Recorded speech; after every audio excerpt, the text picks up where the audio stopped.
Hello, everybody. It's a real pleasure to be here. I've just been listening. I forgot where I was for a second, and I actually thought to myself, who's next? And then I realized it's me. So yeah, thanks to Ollie for organizing, to the venue for having us, and to the great speakers who've come already. So I'm just going to jump right in, I think, and ask a question, which is, can music evoke images? We can do a little experiment right now. So let's see if music can evoke images. Let's see if this particular piece of music I'm about to play is able to evoke the same images in our mind's eye. So something's gone wrong. The piece of music is not showing. I'm not sure why, but it was a piece of music that was composed by Felix Mendelssohn, and he composed it after he visited an archipelago off the Scottish mainland, the Hebrides, and he was so inspired by this visit that he felt moved to write this piece of music. And rave reviews about this piece. Grove, who was an engineer but moved into the music business. You might know him as the founder of a music encyclopedia called Grove's Dictionary of Music for Music and Musicians. He also was the first director of the Royal College of Music. He, in this piece published in the Musical Times in 1905, said, "It's difficult to imagine that this piece could ever be mistaken for anything other than the sea piece." I really wish you could have heard this piece, but it didn't show up, so we're not hearing it today. And Gray, more recently, an emeritus professor at Stanford, said, "Original, evocative soundscape, masterful evocation of wind and wave." I think what you'd find is if you heard it, who's heard this piece of music? Who knows it? We'll see if we can pull it up later.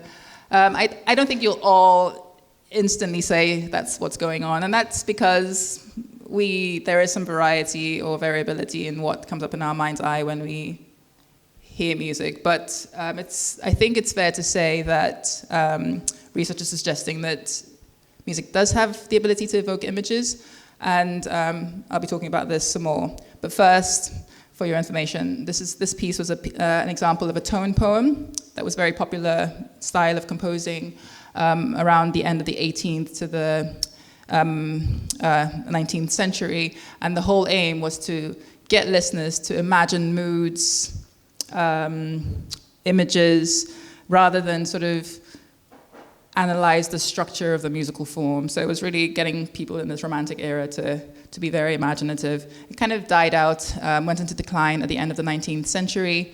However, it's fair to say that humans have an underlying capacity for extracting narratives out of abstract stimuli. And let's see if this one works. It'd be great if it does. Oh, this all worked earlier today, so I'm not quite sure why it's not working. Oops.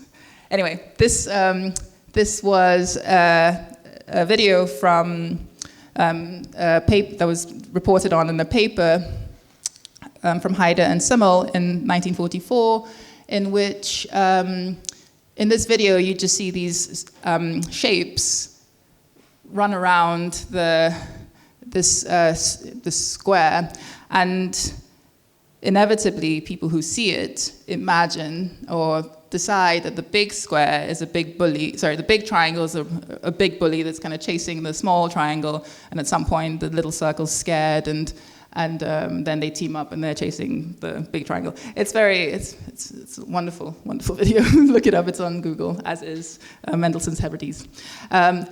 So we do have, regardless of what composers are doing, this desire, this need to try to extract narratives from abstract stimuli, and we now know that music is very much able to, from empirical work, able to mold vivid narratives in our minds. Trust the literature, or the papers, do have a look. I'm sorry, it's very sciencey, this talk, there's lots of references. And yes, music is able to conjure up these vivid images in our mind's eye. They can be concrete, landscapes, people we know, ourselves dancing, or they could be images of just colors and shapes. We know from neuroscience that when we are imagining things that aren't present, so imagining things in our mind's eye, we see the same, very similar activity to when we are perceiving things. So perceptual neural network is very similar to imagery. If anything, the big difference is how activity is flowing between different parts of the brain, and also just how much activity you see in the back of the head, which is where low-level processing of visual stimuli takes place. So imagery looks a lot like perception, but what we hadn't really we didn't really know until a couple of years ago when we started doing this research is whether we can find neural evidence of visual imagery during music listening. So that's something that my now finished PhD student decided to tackle head-on and address in her PhD work. And she used EEG, which you might be familiar with, but if you're not, it's these swimming caps with electrodes, and they generate data that looks a bit like this, so lots of squiggly lines, which you can process to try to say what's happening in the brain. And so in her study, she had people listen to excerpts of music and then say after every excerpt just how much imagery they'd experienced in their mind's eye.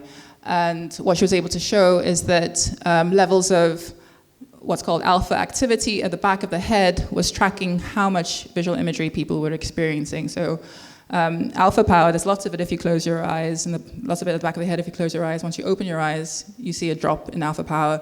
And what she was showing was that even if there was nothing there in your mind's eye, your eyes were closed, if you reported that you were imagining things in your mind's eye, you saw something very similar to if you'd suddenly opened your eyes and were looking. So they were listening with their eyes closed.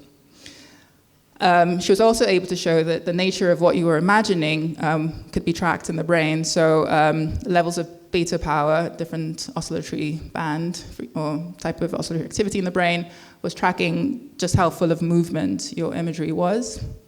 So, and last but not least, she was able to show that yet another type of brainwave, so there's a few of them, but not more than 7, theta, in the front of the head would track whether your imagery had been spontaneously generated or whether you were deliberately conjuring it up, so sort of making up as you went along in a deliberate fashion, which is quite neat because it sort of was in line with what people have been showing when they research mind wandering. The suggestion seems to be that when we're generating or experiencing spontaneous imagery, it's because we're engaging in mind wandering, and the brain activity looks quite similar. Something else that she managed to do, and this is where I realized that when Becky and I hang out, we clearly don't talk about work. We're buddies, so we just talk about other things. But she managed to do a study on aphantasia, or people with aphantasia, so this inability to form mental images of objects that are not present, and which it's hypothesized is due to an underconnectivity between parts of the brain involved in sort of high-order processing of visual stimuli, but also imagery generation. Doesn't matter. People who have difficulty imagining stuff that isn't in front of them, she was interested in whether there was an influence on their music listening or their experiences while listening to music. And not surprisingly, she did a few experiments in this paper, but the first thing she asked was just, whether the sort of emotions they report, what kinds of things it may be coming from, and I won't go into details about where this list comes from, but suffice to say, not surprisingly, they were less likely to experience emotions from visual imagery. But more interesting was that when we asked aphantasics and those without aphantasia why they use music, they were also more likely to say they don't use music to reminisce. So we saw this interesting relationship between your capacity for visual imagery and your the amount of your desire to sit and engage in sort of a pleasurable recollection of the past seems to be necessary, perhaps, or more enjoyable or more meaningful to try to reminisce if you actually have the ability to sort of conjure up images in your mind's eye. Needs further exploring, but that's what we found with her work, which is quite nice. Or interesting. And we've done some further work since, but no time today. This brings us to memory, which is something else that we've been exploring.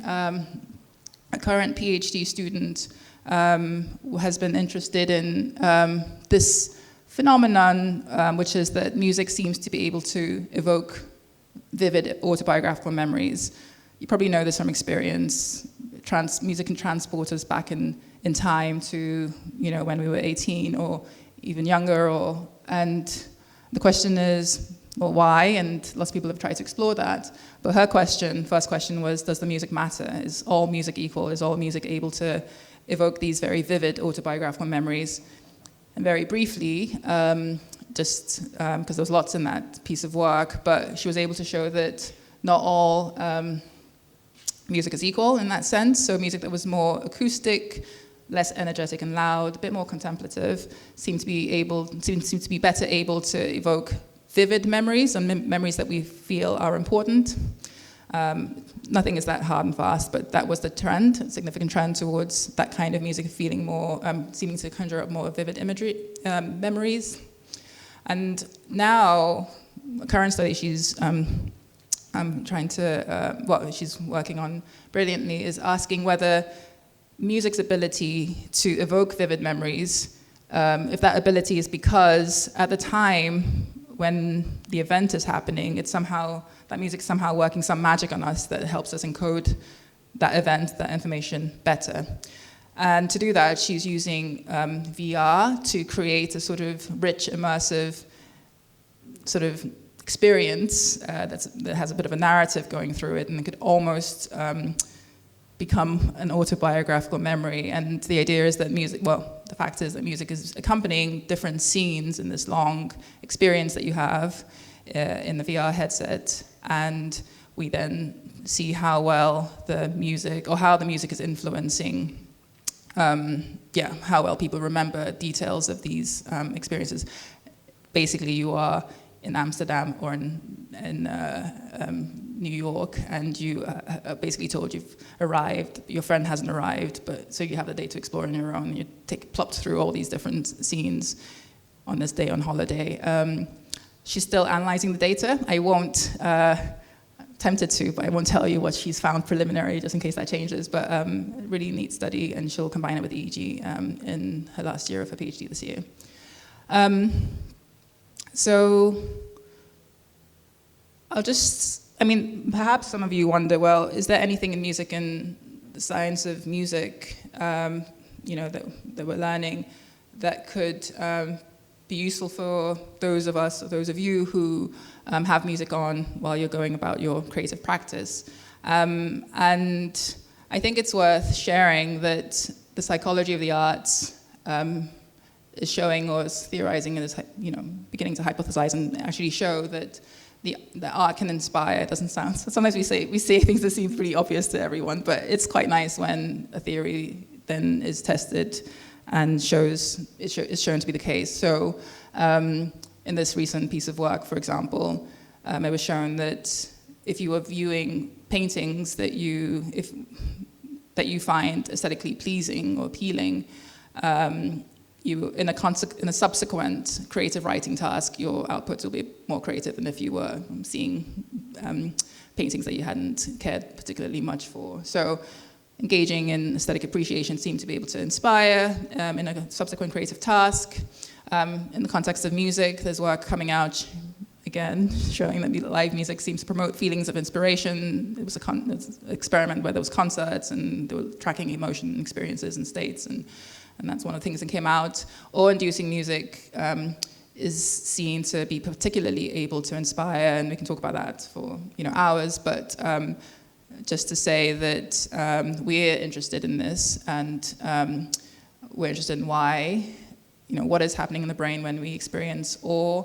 And again, we're just using VR headsets to create slightly more exciting environments than a lab, where some of them could be awe-inducing, like a snowy mountain. But ultimately, we're interested in these kinds of visuals, but because we're interested in music first and foremost, we're also interested in stimuli like this, which is a piece of music that lots of people feel is high in the awe spectrum, and we'll see if it plays. Maybe because it's a piece of music and not video, it'll play, but let's see. So it's one of many stimuli that's used in our experiments, and we use it because crowdsourcing suggests that this is really lovely for people. And then you may know it's Sigur Rós, and it continues and it builds. And again, I could talk about or for ages, but I won't because I don't have ages. But the things I would say if I had more time is that music can create a sense of awe, because just as things that make in the visual domain that are awe-inducing tend to be large, and there's this need for accommodation, need to understand how anything could be this large and all-encompassing and so on. Music can do that. It can envelope us with really, when it's really loud and big and complex. So, especially if that builds up and you're carried along. So yeah. Lots of stay tuned in this talk, I'm sorry about that. Actually, some things have progressed since July, but I didn't manage to change my slides. So, just to close, music listening, I've suggested, can encourage imagination. You may have experienced it yourselves. It varies in different people. People with aphantasia struggle to have mental images. People with hyperphantasia are on the other side, on the end of the spectrum, they have very vivid imagery. And it's interesting that you said there's some aphantasics, some artists who are aphantasic. I think there's a suggestion that hyperphantasia may have a high occurrence in artists, than maybe perhaps that's, there's a vivid imagination means they want to put things down as well and create. But we've shown that this can be tracked in the brain in the context of when it's induced by music. Suggested that music can bring back vivid memories of our past, and our work is suggesting that it matters what the music is. Certain music with certain features seem to be able to evoke more vivid, more important memories. Suggested that the art we like, the music we like, and that induces awe can inspire us, and we're trying to understand what's happening in the brain and why that might be. And yeah, I'll end there and just say, what did I want to say? If you found any of this interesting or and wanted to talk some more, please get in touch. We'll be very happy to hear from you. We're the Music, Mind and Brain group, people who do work on music, mind and brain, and we have a master's program as well where students get to do projects, and some of these were master's projects of former master's students, which is quite neat. So yeah, thanks.